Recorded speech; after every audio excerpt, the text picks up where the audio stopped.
Bonjour à tous, aujourd'hui une astuce concernant le désamorçage de la bombe. Il faut savoir que le désamorçage de la bombe prend 10 secondes sans kit et 5 secondes avec kit. Il faut savoir aussi que dans le jeu, de base, il y a une musique qui se déclenche 10 secondes avant la fin du round. La fin du round, c'est soit au timer, soit lorsque la bombe explose. Ce qui fait que cette musique se déclenche 10 secondes avant que la bombe explose.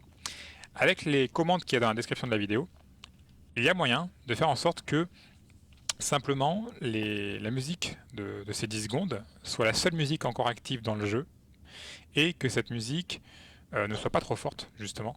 Donc là, moi je l'ai mis à 10% du volume du reste, ce qui fait que la musique est que à 10% du volume des bruits de pas et du reste. Donc de cette façon, je n'ai pas vraiment à me soucier entre guillemets que la musique soit gênante. Et l'avantage, c'est que je vais pouvoir savoir quand est-ce que j'ai le temps de désamorcer sans kit, et aussi avec un peu d'entraînement, savoir quand est-ce que j'ai le temps de désamorcer avec kit.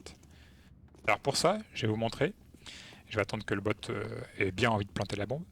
Et ce que je vais faire, c'est que je vais donner un coup de couteau dans le vide au moment des 5 secondes avant que la bombe explose, pour bien vous faire remarquer visuellement quand est-ce que vous n'avez plus le temps avec la musique de désamorcer avec kit.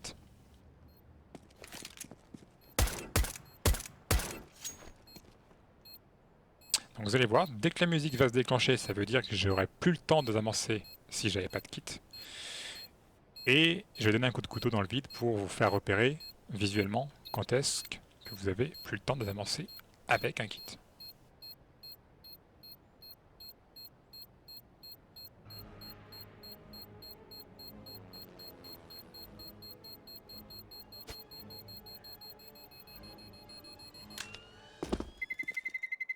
Donc voilà. En fait, au niveau des basses de cette musique, vous avez trois notes. Vous avez po, po, po. Et donc c'est la troisième note au niveau de la basse, à ce moment-là, que vous n'avez plus le temps de désamorcer avec un kit. Donc c'est intéressant parce que c'est quand même beaucoup plus précis que de le faire au feeling du tic, de l'accélération du tic, et ça peut vous éviter de mourir bêtement alors que vous n'avez pas le temps de désamorcer. Alors des fois, bien sûr, quand vous êtes dans le feu de l'action, vous avez beau avoir cette musique, vous commencez de diffuse, la musique se déclenche, du coup vous êtes sans kit, vous savez pas trop si vous avez le temps. Vous vous dites, bon, bah, la musique s'est déclenchée en même temps que j'ai appuyé sur eux, donc je sais pas. Bon, allez, voilà. Il y a toujours ça, mais en tout cas, si vous savez que si la musique se déclenche et que vous commencez à désamorcer une seconde après et que vous n'avez pas de kit, c'est mort. Voilà. Et au niveau des 5 secondes, c'est très facile à repérer avec un tout petit peu d'entraînement et d'habitude. Et honnêtement, ça peut voilà, vous éviter de mourir inutilement.